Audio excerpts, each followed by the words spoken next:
우리가 구약의 선지서 말씀을 볼 때에 선지자들이 보았던 그러한 하나님의 그러한 말씀, 선지자들은 특별히 그들이 보았던 그런 소망의 말씀이 결국에는 예수 그리스도의 오심에 대한 그러한 말씀입니다. 예수 그리스도가 구원자로 오심. 근데 예수님이 오신다라고 하는 것은 선지자들 우리에게는 예수님의 초림과 재림이 분명히 이게 구분되어져서 인식이 되어지지만, 그러나 선지자들은 이것이 오실 그 초림주로 오실 예수님도 그렇고 재림주로 오실 예수님도 그렇고 그들에게는 모두 오실 예수님으로 보이기 때문에 이것이 구분되어져서 보이는 것이 아니라 거의 뭐 동시에 이러한 일이 일어날 것처럼 우리에게 말씀하고 있습니다. 이사야 선지자를 통하여서 우리에게 주는 말씀도 그렇죠. 이사야 선지자를 통하여서 하나님께서 기름 부으실 그러한 주님, 예수님께서 오실 것을 분명히 말씀하여 주시지만, 그러나 이사야 선지자는 두 가지를 동시에 보고 있습니다.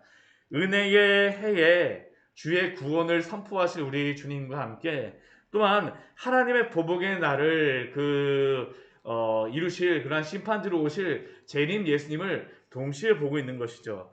우리가 앞에 그러한 말씀에서는 은혜의 해를 선포하실 그러한 예수님에 대하여서 이사야 선지자는 말씀하였습니다. 근데 오늘 말씀 같은 경우에는 심판주로 오실 예수님에 대하여서 말씀하시는 것이 바로 오늘의 말씀이라고 할 수 있습니다. 오늘 1절 말씀을 보게 되면 에돔에서 오는 이가 누구며 붉은 옷을 입고 보스라에서 오는 이가 누구냐라고 이렇게 말씀하고 있습니다. 이 에돔이라고 하는 뜻은 에돔은 우리가 잘 아는 것과 같이 에서, 야곱의 그러한 형이 야곱의 형이었던 에서 족속이 거하였던 그러한 땅이 바로 이 에돔 땅입니다. 이 에돔 땅인데, 이 에돔이라고 하는 그 뜻이 무슨 뜻이냐면 불다라는 그런 의미가 있습니다. 실제로 다 그 이스라엘 가서 보게 되면요, 참 희한한 게 이 요단 계곡을 중심으로 다 유대 쪽은 이게 좀 황금빛으로 해갖고 누런 그러한 색깔이 나는데, 이 에돔 쪽을 보게 되면 더 붉습니다. 진짜 에돔 불다라는 그런 의미가 왜 이게 에돔이라고 불리는가라는 것을 그냥 보면 저희가 더 붉구나, 이게 진짜 느껴집니다. 근데 오늘 말씀을 보게 되면 에돔에서 오는 이가 누구며 붉은 옷을 입고 보스라에서 오는 이가 누구냐라고 하는데, 지금 이 다시 오실 예수님, 기름 부으실 예수님께서 이 에돔 땅에서 오신다라는 겁니다. 이 요단 동편 쪽에서 쭉 오시는 것이죠. 에돔과 동일한 색깔의 붉은 옷을 입고, 또한 이 보스라는 이 에돔 지역의 수도인데, 이 보스라에서 지금 오시는 것입니다. 화려한 의복과 큰 능력으로 오시는데, 이 분께서는 왜 이렇게 붉은 옷을 입고 에돔으로부터 오십니까? 지금 공의를 행하시는 그러한 분으로서 오시는 겁니다. 우리 1절에 그 뒤에 보게 되면 그는 나인이 공의를 말하는 자요 구원하는 능력을 가진 이라고 말씀하시는데, 우리 주님께서는 공의를 행하시는 분으로서, 또한 구원을 행하시는 그러한 분으로서 오시는 것이죠. 이 공의를 행하시는 분께서 오시기 때문에 지금 이 옷이 불달하고 있습니다. 불달하고 할 수 있습니다. 왜냐하면 이 심판의 그러한 주로서 오시기 때문이죠. 그 옷이 붉은 이유를 우리 2절 말씀에서 이렇게 말씀하고 있죠. 내 의복이 붉으며 내 옷이 포도즙 틀을 밟는 자 같다라고 말씀하시는데, 심판주로서 오시기 때문입니다. 심판주로서 그 하나님의 그러한 심판을 행하실 때에 포도즙을 밟게 되면 어떻습니까? 이게 포도즙 틀이 보게 되면, 저는 이스라엘에 가서 이게 정말 포도즙 틀인가라고 생각을 했었는데 별거 없습니다. 포도즙 틀을 보게 되면 이게 한 이렇게 네모난 이러한 것을 돌로 다 쌓아갖고요, 네모나게 만들고 밑에는 평평하게 되어 있습니다. 거기다가 포도를 넣고 나서 막 밟는 겁니다. 그러면 그 포도즙 틀 끝에 가보게 되면 이렇게 포도즙이 흘러나올 수 있는 곳이 있고요, 거기에서 이렇게 포도즙을 받을 수 있도록 이렇게 항아리 같은 것을 놔갖고 받을 수 있도록 만들어 놓은 게 바로 포도즙 틀인데, 결국 포도즙 틀에서는 밟으면서 포도주를 만드는 겁니다. 숙성시키면 포도주가 되어지는 것이죠. 왜 그 옷이 붉어졌느냐? 포도를 밟았기 때문이죠. 심판의 주로 오시기 때문에 그 피가 나는 그러한 심판의 그러한 모습이 바로 이 포도즙틀을 밟는 것으로서 말씀하고 있습니다. 우리 3절 말씀을 보게 되면 내가 홀로 포도즙틀을 밟았다라고 말씀하고 있죠. 누구도 함께한 자가 없지 내가 홀로 포도즙틀을 밟았다라고 말씀하세요.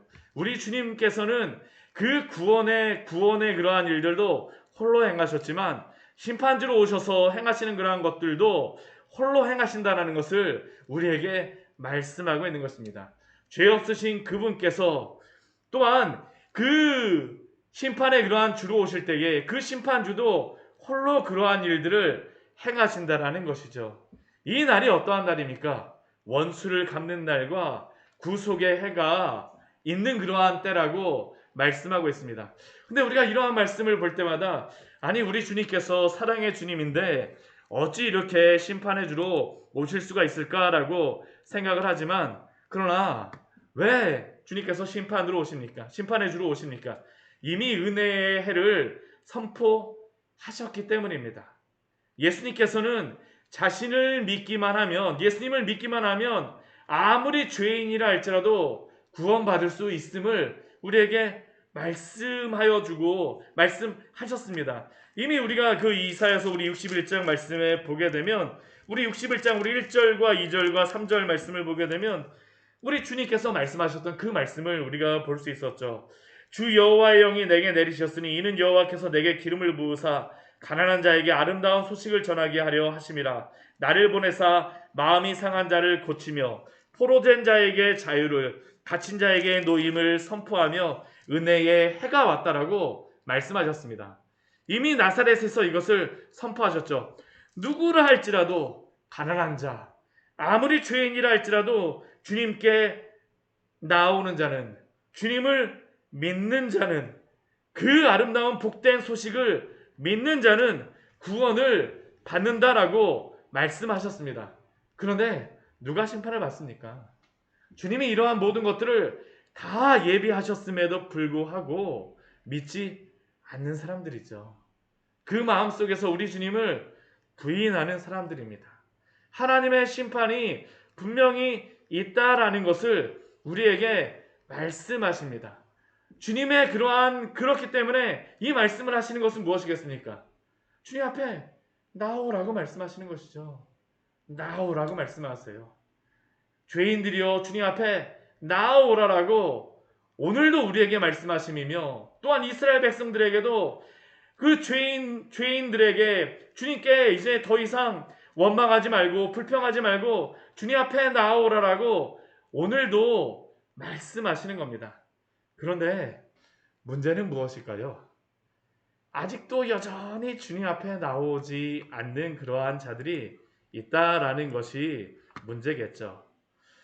하나님이 분명히 그 기름 부은 자를 통하여서 은혜의 해를 선포하시고 또한 그 심판의 그러한 보복의 날을 말씀하셨음에도 불구하고 여전히 죄와 벗하며 살아가고 있는 그러한 사람들이 있다라는 것이 문제입니다. 그래서 오늘 7절서부터 우리 14절까지의 말씀은 이 기도의 그러한 말씀이라고 할 수 있습니다. 기도의 말씀이에요. 그러한 자들을 향하여서 주님 앞에 기도하는 말씀이 바로 7절서부터 14절의 말씀입니다. 주님이 심판주로 오신다. 그들에게 또한 이러한 주님이 오시기 때문에 그들을 아직까지 회개하지 않는 자들을 보면서 주님 앞에 기도하는 것이 바로 7절서부터 14절까지의 말씀이죠. 무엇이라고 기도하고 있습니까? 먼저 우리 주님께 주님이 베풀으셨던 그 자비와 사랑과 또한 큰 은총이 있었음을 우리에게 말하고 있습니다. 내가 여호와께서 우리에게 베푸신 모든 자비와 그의 찬송을 말하며 그의 사랑을 따라 그의 많은 자비를 따라 이스라엘 집에 베푸신 큰 은총을 말하리라. 이것이 언제 있었던 것일까요? 출애굽 때 있었던 것이죠. 오늘 7절부터 14절까지의 그러한 역사적인 배경은 출애굽 때 행하셨던 주님의 그 구원에 대하여서 이 선지자가 주님 앞에 지금 기도하고 있는 그 기도라고 할 수 있습니다. 베푸신 모든 자비와 그의 사랑을 따라 이스라엘 집에 베푸신 큰 은총을 말하리라. 우리 주님께서는 어떠한 일을 그때 행하셨습니까? 그들이 나의 백성이요 거짓을 행하지 아니하는 그러한 자녀라라고 말씀하시며 그들을 구원하셨었죠. 이스라엘 백성들을 구원하셨습니다. 그들이 그 출애굽의 그러한 그 일을 하나님께서 행하실 때에 이스라엘 백성들은 그 바로의 그러한 압제 가운데서 있지 않았습니까? 주님께서 당신의 백성으로 삼아 주시기 위하여서 당신의 사랑스러운 그러한 자녀로 삼아 주시기 위하여서 구원을 행하셨습니다. 그들의 모든 환난에 동참하셨습니다. 우리 9절 말씀 보게 되면 그들의 모든 환난에 동참하사라고 말씀하고 계시죠. 애굽의 바로의 압제 속에서 그들이 있는 것을 볼 때에 하나님이 그들과 함께 하셨습니다. 우리 출애굽기 말씀을 보게 되면 그것을 알 수 있죠. 우리 출애굽기 말씀 우리 같이 한번 보도록 할까요? 우리 출애굽기 우리 2장 우리 주님이 함께 하시는 그 마음을 이렇게 기록하고 있습니다. 우리 출애굽기 2장 우리 23절, 24절, 25절의 말씀을 같이 한번 보도록 하겠습니다. 출애굽기 2장 우리 23, 24, 25절 말씀 우리 같이 한번 보도록 하겠습니다. 같이 한번 읽겠습니다. 여러 해 후에 애굽 왕은 죽었고 이스라엘 자손은 고된 노동으로 말미암아 탄식하며 부르짖으니 그 고된 노동으로 말미암아 부르짖는 소리가 하나님께 상달된지라. 하나님이 그들의 고통 소리를 들으시고 하나님이 아브라함과 이삭과 야곱에게 세운 그의 언약을 기억하사 하나님이 이스라엘 자손을 돌보셨고 하나님이 그들을 기억하셨더라. 이스라엘 백성들의 이 고난이 그 앞에 고스란히 드러나 있지 않습니까? 자신의 아들조차도 지킬 수가 없는 상황이죠. 그냥 나일강에다가 부모가 그 아들을 버려야지만 되는 그러한 상황. 얼마나 그 마음이 안타깝겠습니까? 부모가 자녀를 지킬 수 없다라는 것만큼 처참한 그러한 환경이 어디 있을까요? 근데 이러한 그들의 부르짖는 소리 어떻게 됩니까? 하나님께서 들으셨죠. 그 동소리를 들으시사 그리고 아브라함과 이삭과 야곱에게 세운 그 언약을 기억하셔서 이스라엘 자손을 돌보셨고 그들을 기억하셨다라고 말씀하십니다. 출애굽기의 말씀이 무엇일까요? 사실은 하나님이 그들과 함께 하시며 그들을 기억하셨던 하나님께서 그들을 구원하시는 그러한 말씀 아닙니까? 오늘 63장 우리 이사야서 63장 9절의 말씀이 바로 그것입니다. 그들의 모든 환난에 동참하사 하나님께서 함께 하셨어요. 그 바로의 그런 압제 가운데 있는 그들, 그 가운데에서 부르짖는 그들을 어여삐 보시사 그들을 구원하셨죠. 자기 앞에 사자로 하여금 그들을 구원하셨습니다. 앞하고 뒤에 구름기둥과 불기둥으로 그들을 보호하시며 하나님의 그러한 선지자인 모세를 보내심으로 말미암아 그들을 인도하셨습니다. 자비로 그들을 구원하셨습니다. 모든 날 그들을 드시며 안으심으로 그들을 인도하여 주셨어요. 그런데 그들의 문제가 무엇이었습니까? 그들이 반역하였죠. 이스라엘 땅에 가나안 땅에 와서 하나님의 그 크신 구원이 있음에도 불구하고 반역을 하였습니다. 주의 성령을 근심하게 하였습니다. 여전히 바벨론의 그러한 속에 있는 그러한 속에서도 하나님을 원망하는 그러한 마음들이 그들의 마음속에서 가시질 않아요. 주님, 우리를 잊으셨습니까? 우리를 버리셨습니까? 라고 하면서 그들은 하나님께 대하여서 이러한 기도를 여전히 하고 있는 것입니다. 주의 성령을 근심하게 하였습니다. 이것이 바로 그들이 지금 처한 그러한 상황이죠. 근데 이러한 상황 속에서 오늘 선지자가 이스라엘 모든 백성들이 듣도록 기도합니다. 무엇이라고 기도할까요? 우리 출애굽에 행하셨던 그 주님을 기억하라고 기도를 하고 있죠. 우리 11절 말씀을 보십시오. 백성이 옛적 모세의 때를 기억하여 이르되 백성과 양떼의 목자를 바다에서 올라오게 하시니가 이제 어디 계시냐? 모세의 때에 백성과 양떼의 목자를 바다에서 올라오게 하시니 그 주님이 어디 계시냐? 어디 계실까요? 아직도 그들 속에 계시다라는 것입니다. 아직도 주님께서 그들과 함께 하세요. 그들은 주님을 기억하지 못하며 그들이 주님을 잊어버린 것이, 하나님은 그들과 함께 여전히 계시다는 것입니다. 이제 어디 계시냐? 이곳에 계십니다. 아직도 그곳에 계세요.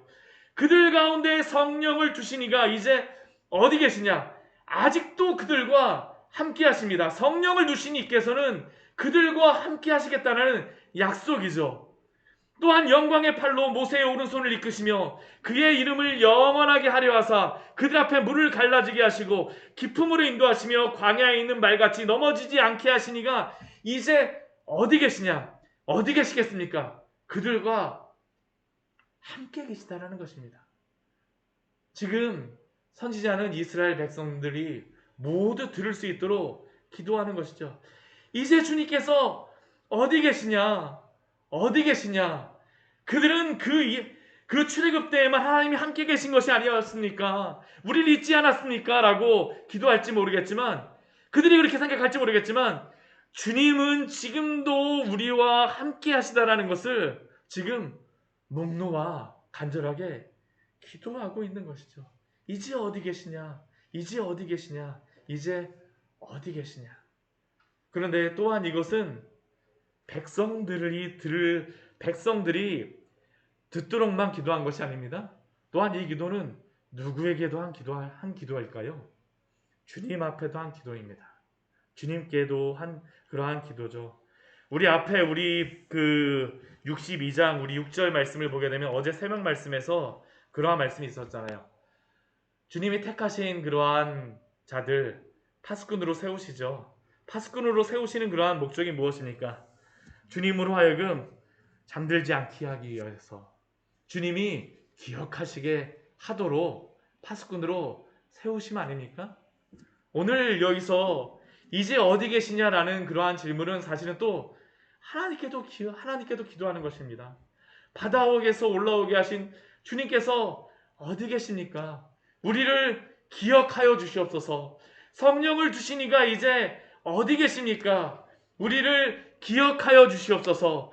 넘어지지 않게 하시니가 어디 계십니까? 우리를 기억하여 주시옵소서라고 지금 또한 선지자는 간절하게 기도하고 있는 것입니다. 우리 주님은 잠들지 않고 쉬시지 않으시는 분이시지만 주님이 또한 기도하라고 말씀하셨기 때문에 지금 주님 앞에 간절히 기도하고 있는 것입니다. 이것이 바로 파수꾼의 사명 아닙니까? 또한 우리의 사명인 줄 믿습니다.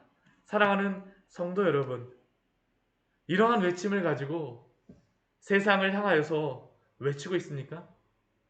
또한 하나님을 향하여서 이렇게 간절하게 기도하며 우리를 기억하실 것을 향하여 간절하게 기도하고 있습니까? 심판자이신 우리 주님이 우리의 구원자가 되심을 잊지 마십시오. 성도가 사망의 음침한 골짜기, 내가 실패하였다라고 생각하는 그곳, 나의 죄를 보는 그곳에서 우리 주님께서 우리와 함께 하심을 기억하십시오. 또한 우리에게 외칠 수 있는, 기도할 수 있는 그러한 특권을 우리에게 허락하여 주셨습니다. 은혜의 보좌 앞에 나아갈 수 있도록 우리에게 그 권한을 주셨음을 기억하십시오. 주님 앞에 기도하시기 바랍니다. 오늘 14절 말씀은 이렇게 마무리하고 있습니다. 우리 오늘 63장 14절 말씀 우리 같이 한번 읽어보도록 할까요? 여호와의 영이 그들을 골짜기로 내려가는 가축같이 편히 쉬게 하셨도다 하였느니라.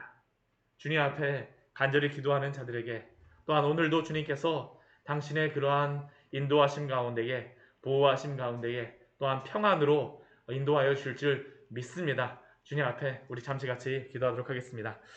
하나님 아버지, 당신께서 우리로 하여금 헵시바와 뷸라로서 삼아주시고 우리에게 그 구원의 큰 은혜를 허락하여 주시니 감사드립니다. 우리에게 베풀으신